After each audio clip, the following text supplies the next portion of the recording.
Okay, so today we're moving on to section 5.3, and we're going to be talking about, we're going to continue our work with integration, and we're going to talk about integration by substitution. So we're not going to go over too many different techniques on how to find the antiderivative, how to integrate.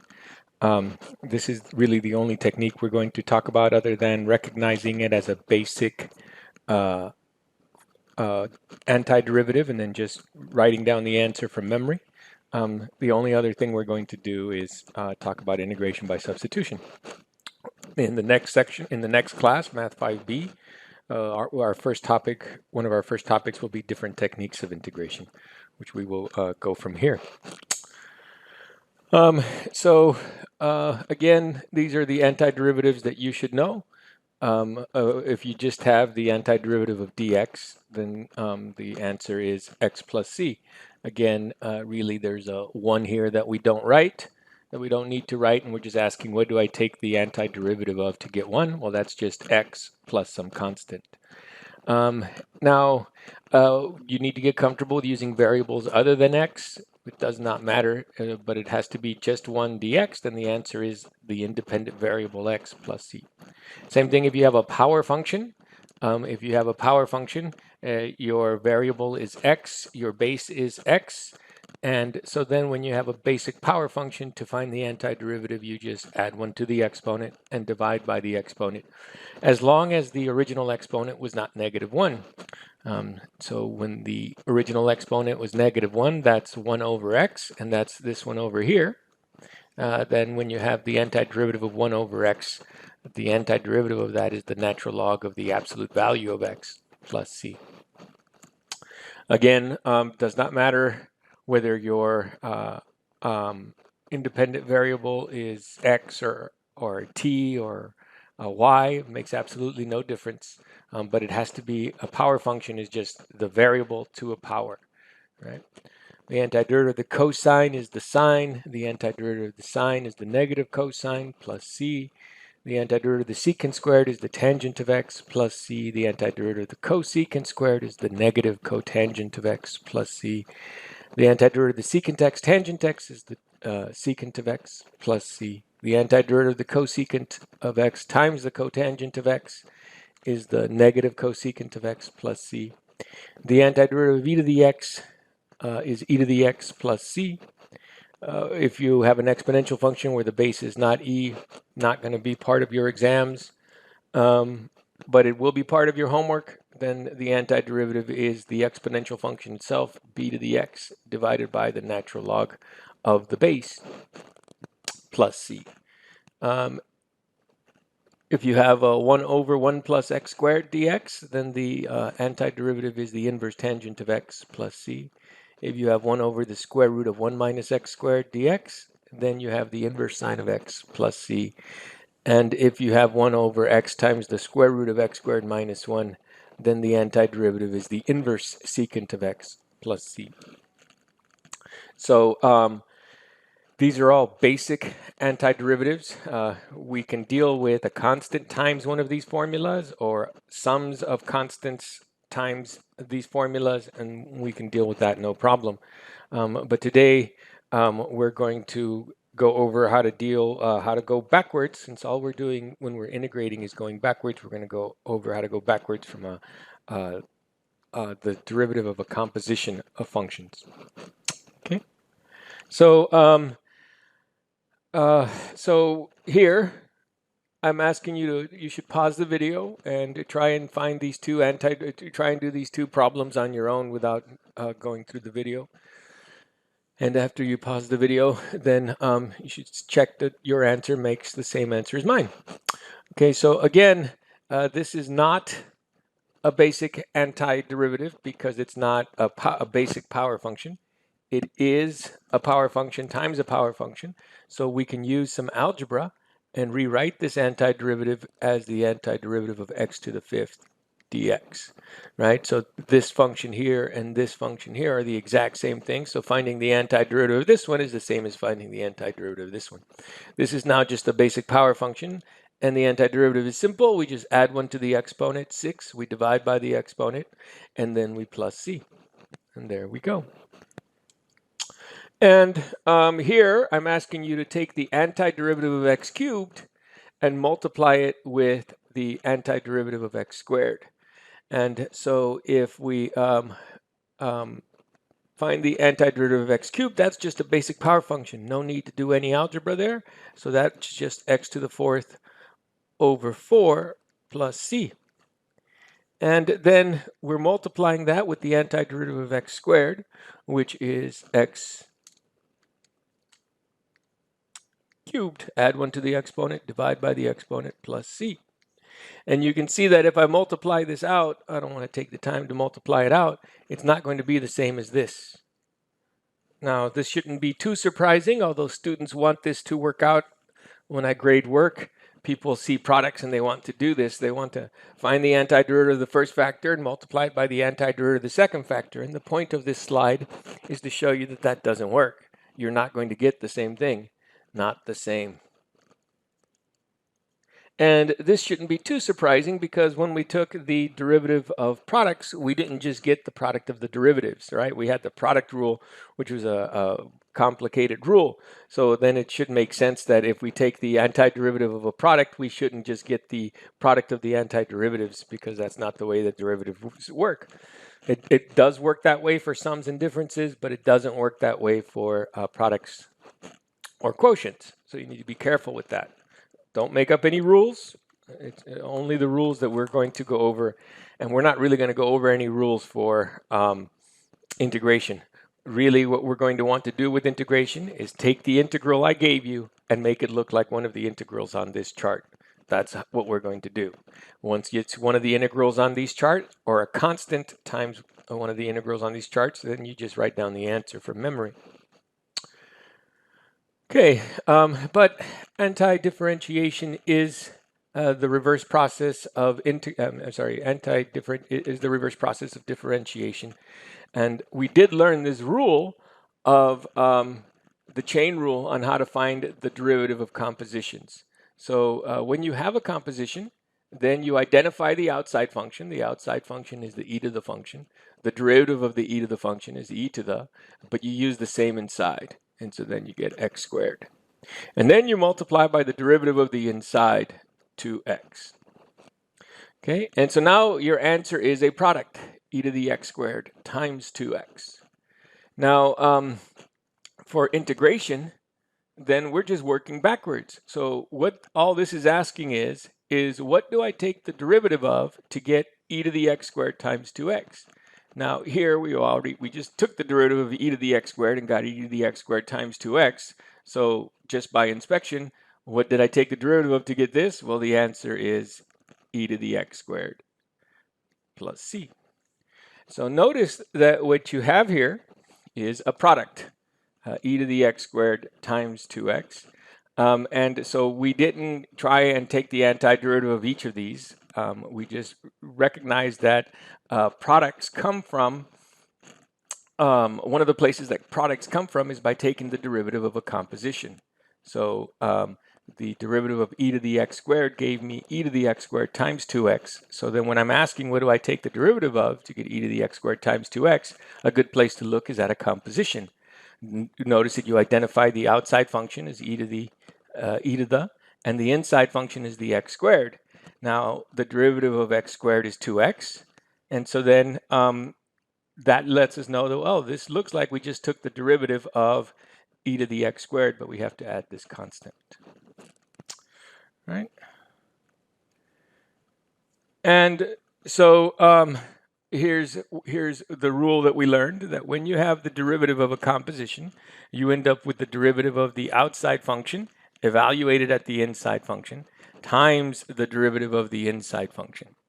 And so then, since anti-differentiation is just the reverse process, whenever you come across an antiderivative where it looks like you have the derivative of the outside function evaluated at an inside function times the derivative of the inside function, then the answer is just the antiderivative of this function evaluated at the inside function plus c.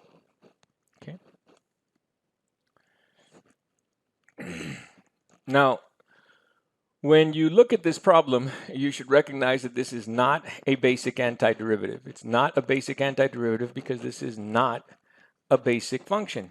It's not just the cosine of x, it's the cosine of 8x, right? This is a composition, and the inside function is 8x. But unlike our a previous example, we didn't first take the derivative of something and then take the antiderivative of that. We're just given the antiderivative, and we don't see a product, right? But the inside function is 8x, and so the derivative, so this is your g of x is 8x. But we don't have the derivative of that. And the derivative of g of x is just 8. We're missing the 8. But that's just a constant. We're just missing a constant, and that's okay, because here's what we're going to do. Well, we're going to put this so that we get the cosine of 8x times 8 dx. The only problem with that is that changes the problem. That's not the same problem that we had before. And so to fix that, we can put a 1/8 out here. This is just a constant. We can take constants out of the integral, and there's the 1/8. Now, this 1/8 times this 8 over here cancel out, and these two really are the same. Okay, now how does that help? Now, you should be able to recognize that this is the derivative of a composition, that this is your f prime of x. And I'm sorry, this is your f prime of g of x, and then this is your g of x, and this is your g prime of x.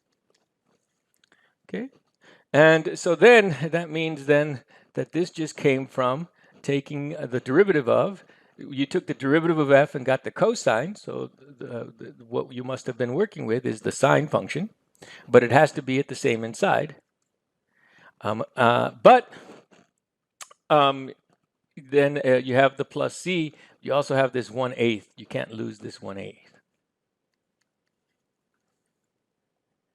And there you go. Now we could always check it by taking the derivative. So we can check it. So let me come over here and let's check it. And how you check it is you see if does the derivative give you what we started with.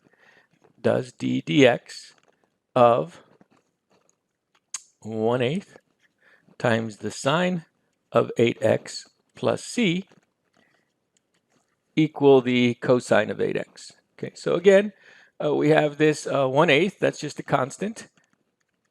This is a composition. The derivative of the sine is the cosine. The inside is 8x, and so that stays the same, 8x times the derivative of the inside, 8, and the derivative of the constant is 0. And the 8's go away, and you just get the cosine of 8x. That was our integrand, that's what we started with. Okay, so that worked. Now, that was kind of challenging, right? And so this is not how we're going to do things. I just wanted to show you where it came from, also in part because if you know where it came from, then you know what to look for. This method of substitution works for when you're looking at compositions, and you need to be able to identify the inside function. And this will work when you have a composition times the derivative of the inside function, and that's when this will work. But we don't want to go through all this because this is pretty complicated. So, but we did get the right answer. Let me go over how we're going to do this in this class, right? So the instructions are to make an appropriate substitution to transform the indefinite integral into a basic indefinite integral, right? So again, cosine of 8x is not on the table, so we can't just read it off the table. This is not a basic function, but we do have an inside function, 8x, and so what we're going to do is we're going to let u equal 8x. If we can replace that 8x with just u, then that would be a basic antiderivative. But if we just make that u, then we're integrating with respect to x. That doesn't make any sense. You would have an antiderivative where you have two independent variables, u and x. And yeah, we can't do that. So we have to make a substitution in for the dx as well. So to do that, we find du dx. And du dx is 8. And this is one of the reasons why we went over differentials. So now that we can write this in differential form, du is the same thing as 8 dx. And so then we can divide both sides by 8 to have an expression to substitute in for dx in terms of u. So dx is du divided by 8. Okay, so now we were given the integral of the cosine of 8x dx, not a basic antiderivative. So we make the substitution. Wherever we see an 8x, we can replace it with u. There's an 8x right there. We can replace it with u, so cosine of u. And wherever we see a dx, we can replace it with du over 8. du over 8. Now this 1/8 is just a constant, so we can bring out this constant, and so you get 1/8 times the antiderivative of the cosine of u du. U du, the variables are the same. This is now a basic antiderivative. The antiderivative of the cosine is the sine of u. You have the 1/8 out in front plus c. Now we're almost done, but we're not quite done, right? The reason why we're not quite done is because I gave you an integral in x. So I want a function in x. And what I have, my answer right now is a function in u. And that doesn't make sense. 1/8 sine of 8x plus c. That does make sense now. And that's the same answer we got before. This technique is going to be a lot easier to work with than the previous technique, and so this is how we're going to do things. I just wanted to motivate this using the previous example. Okay, so make an appropriate substitution to transform the indefinite integral into a basic indefinite integral. Okay, so again, you should recognize that this is a composition. You should recognize that your inside function is 5x, and so then that's what typically you let u be. U is going to equal 5x. Okay, so then du is 5, I'm sorry, du dx is 5, and so then du is 5 dx if we write that in differential form. As we move forward, I'm going to start skipping steps, and so then I will jump straight from here to here and skip that step. Now we have our integral e to the 5x dx, not a basic antiderivative, so we're going to replace this with u, but then we still have this x, so we have to substitute in for dx as well. So if we solve this for dx, we get dx is equal to du over 5. Again, I'm going to start skipping some steps in a little bit. And so what we get is the antiderivative of the 5x gets replaced with u, e to the u.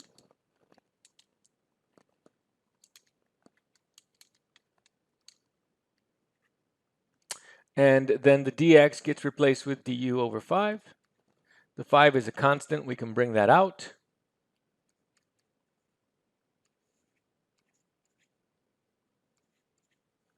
And now this is just the basic antiderivative. So you have 1/5. Antiderivative e to the u is e to the u plus c. But we wanted a function in x. So this becomes 1/5 e to the 5x, because u is 5x plus c. And there we go.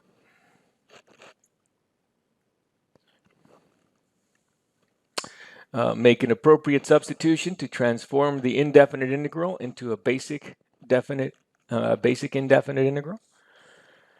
So again, this is going to work for compositions. So you're looking for inside functions, right? And then what you have here is a power function, but the base is not just the variable, right? So the base is this 3x plus 4, right? And so if that were just a u, then it would be a basic power function.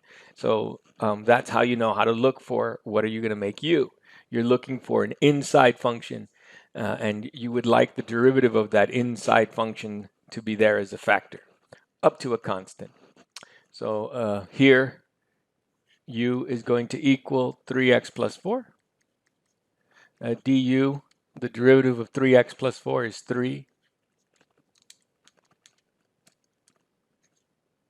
dx, skipping that step. So then this integral here, and so then we could solve for dx. Dx is du over 3. We can, that over 3 we can put out in front of the integral. The 3x plus 4 becomes u to the 10th, and then this becomes du.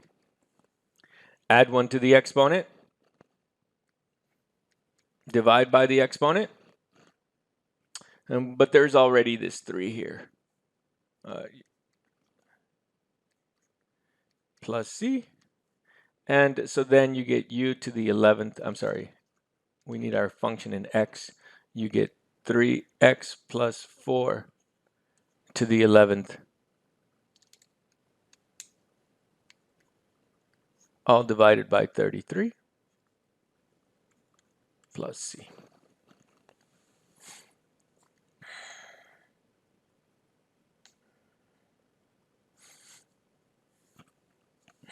Okay, so again, a little bit more complicated.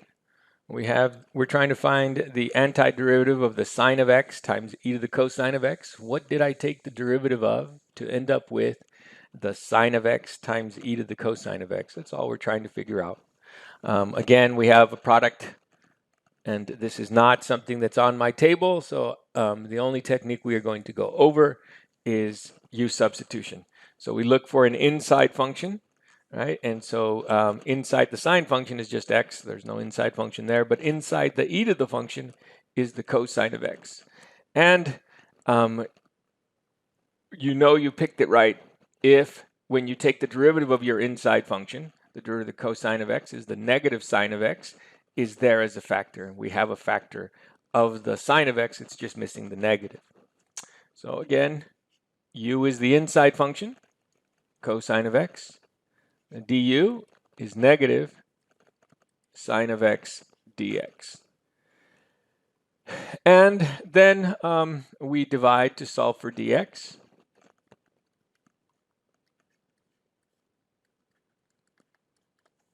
And then we make our substitutions. So we have the antiderivative of the sine of x e to the cosine of x dx.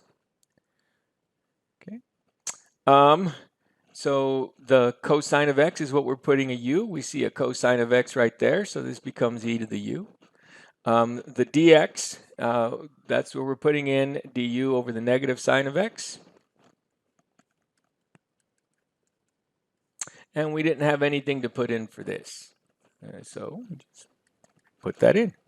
And now at first glance, you might think, hey, wait a minute, there's a problem here. We have both x's and u's. But what happens is this go away. This is a constant that we can pull out to the front. This negative down here is a constant that we can pull out to the front. And so we end up with negative the antiderivative of e to the u du. Now this is on the table. This is a basic antiderivative. The antiderivative of e to the u is e to the u. And so you end up with negative e to the u, but u was the cosine of x plus c. You could always check. You could take the derivative of negative e to the cosine of x plus c and see if you get this thing. It's also good practice to check so that you can then practice your derivatives. The derivative of, well, we just ignore the constant. The derivative of e to the is e to the, same inside, cosine of x times the derivative of the inside negative sine of x. And you can see then that the derivative constant is 0, and the negative times the negative will be the positive, and we can put the sine of x in front, and so we are good. So that's enough of me. You should practice these on your own. Pause the video, try the problem, and then compare your work to my work. It doesn't have to look exactly the same, but you should make the U substitution, do the algebra, and the order. I'm going to skip some steps. You might skip more, you might skip less. That makes no difference. Okay, so again, you're looking for an inside function. This is e to the x times the sine of e to the x, and here's your inside function. The e to the x is inside the sine function, and you're hoping that the derivative, the way this is going to work out is if the derivative of that inside function is there as a factor. The derivative of e to the x is e to the x, so yes, we're good there.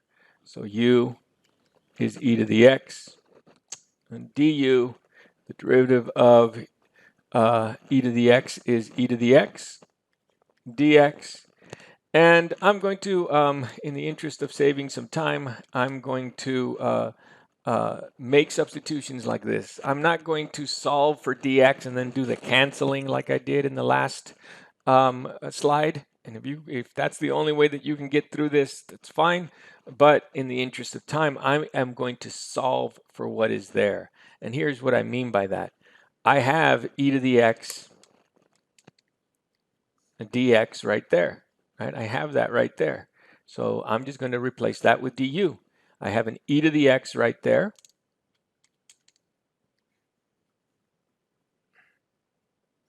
And so then I'm going to replace that with u. So you also need to be careful. So you see that u is e to the x. And so then you have this e to the x here. If you put a u there, then you won't have something to cancel out the other e to the x that comes from the derivative. So you need the this e to the x to cancel out the e to the x that comes from this, right? So you need to be careful there. And so here we have the antiderivative of e to the x dx. We're going to replace e to the x dx. We're going to replace that with du. And the sine of e to the x becomes the sine of u. And now this is a basic antiderivative. The antiderivative of the sine is the negative cosine. And u was e to the x plus c.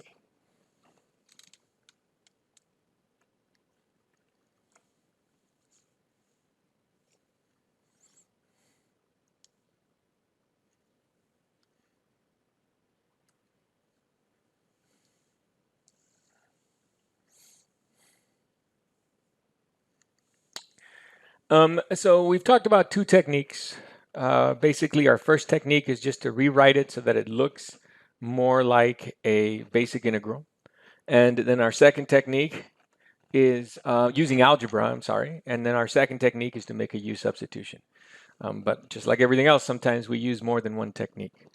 So this integral here would look more like a basic integral if we rewrote this as the antiderivative of 1/3 x plus 5 raised to the negative 8. Having the 1 over doesn't help. There's nothing on the chart that's got the 1 over something to the 8th power. So we'll do that. Okay. Then again, right there, you can see an inside function. Then inside the power function is this 1/3 x plus 5. So then your u will equal 1/3 x plus 5. So then your du will be 1/3 dx. So then what we have is a dx. So I solve for what I have. So dx is 3 du.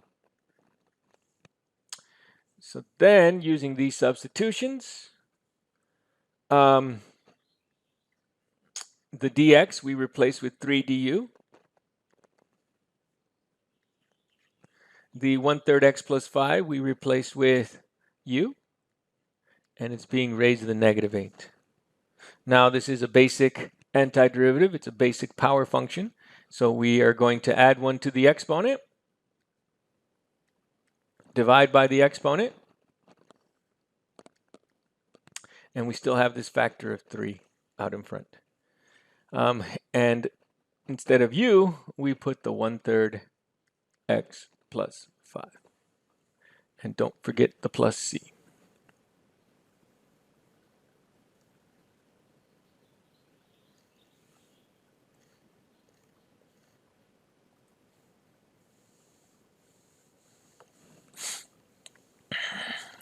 So again, you should look for an inside function. There it is. And the derivative of this inside function is 4x cubed. We have the x cubed. And then,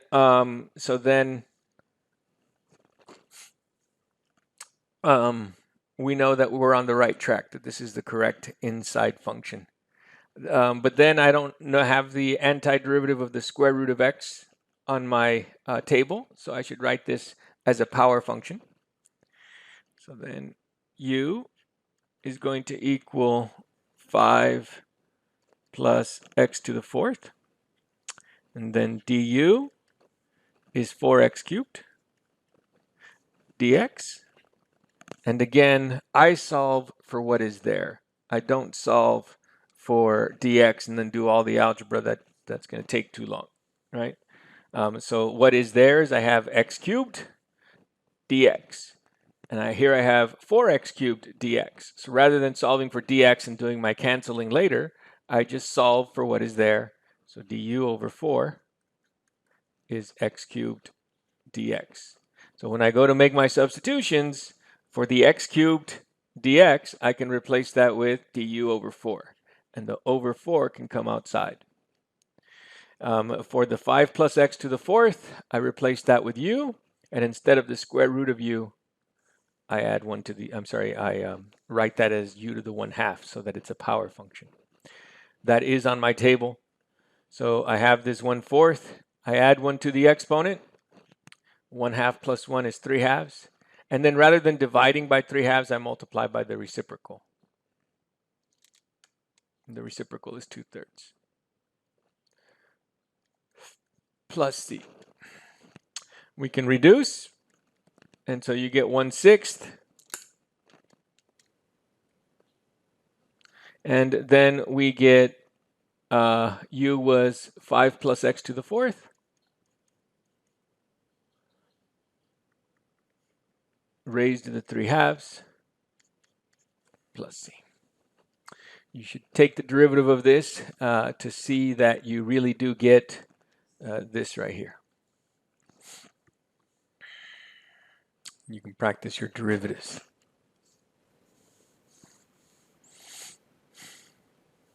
Okay. So a little bit more challenging here. We want to make an appropriate substitution to transform the indefinite integral into a basic indefinite integral. Okay, so if you take u to be all of this, then the derivative will be 32x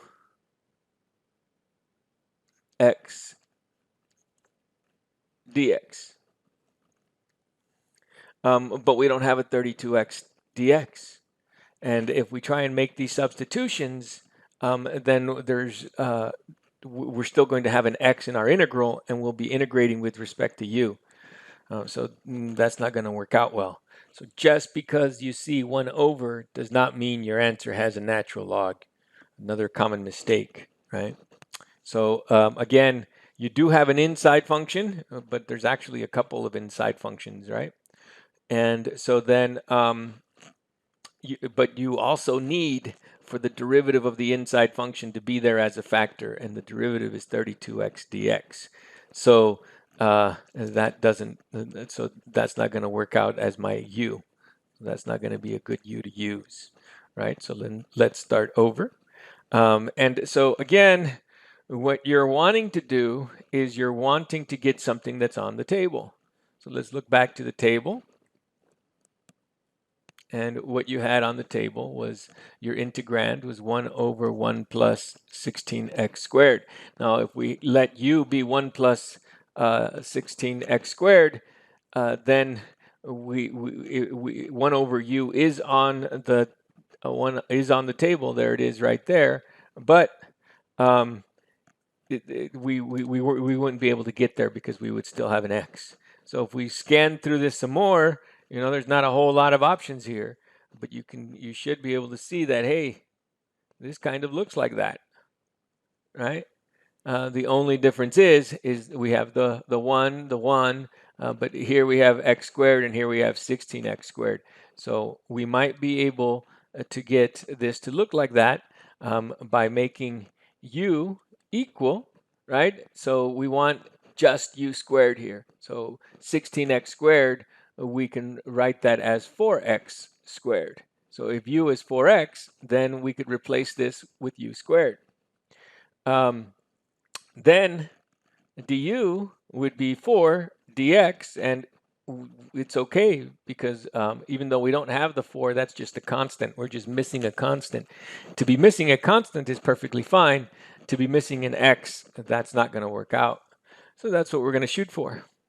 We're going to make it look like that. So let's go back to our problem.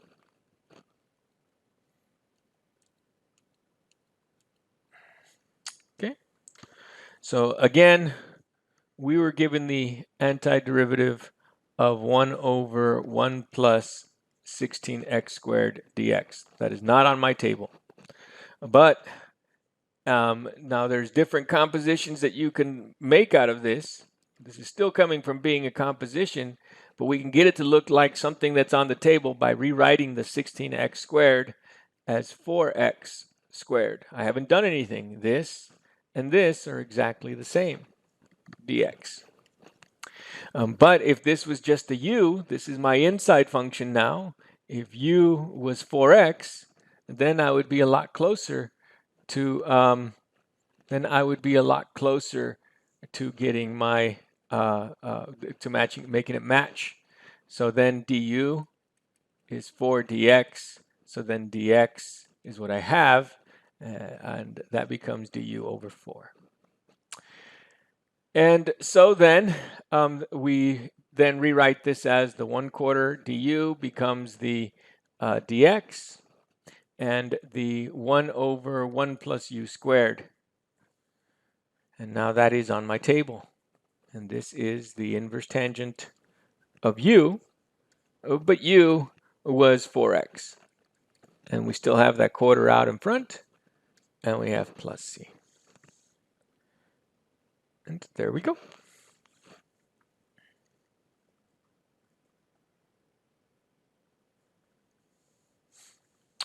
Make an appropriate substitution to transform the indefinite integral into a basic definite integral.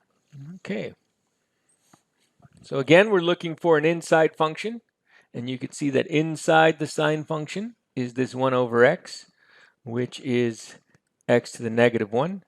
And then dx would be, bring down the exponent, negative 1.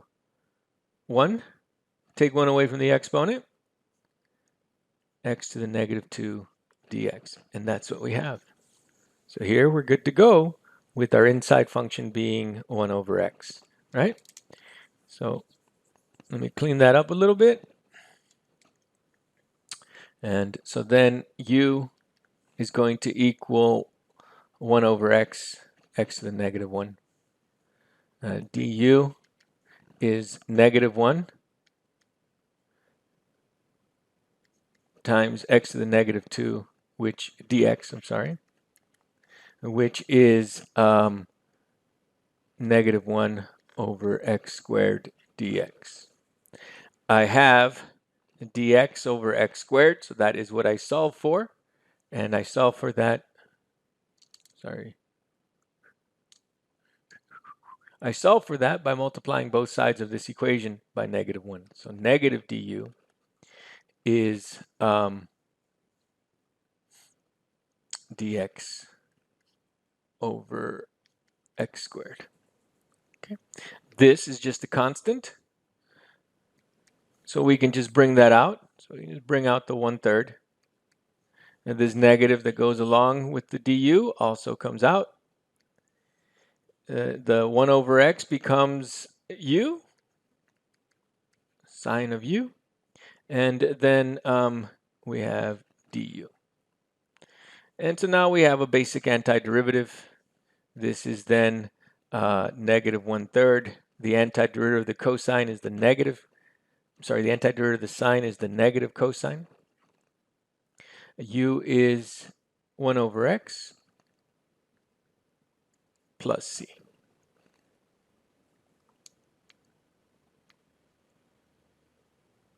And so then this is 1/3 cosine of x plus c. Cosine of 1 over x plus c.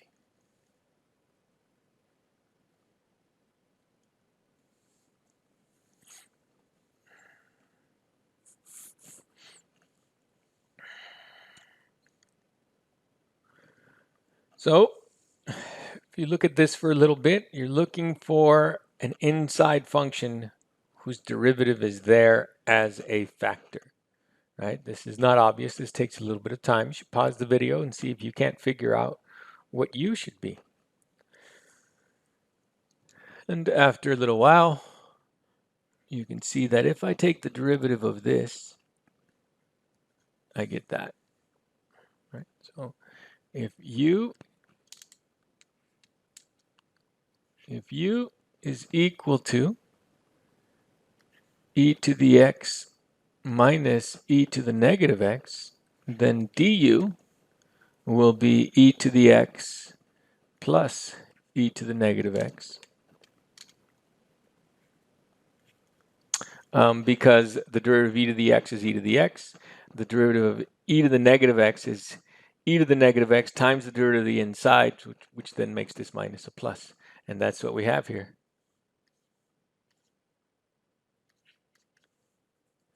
And so then your integral then just becomes the antiderivative of 1 over u du, the dx times e to the x, e to the, so it just becomes du. And that is the natural log of the absolute value of e to the x minus e to the negative x plus c.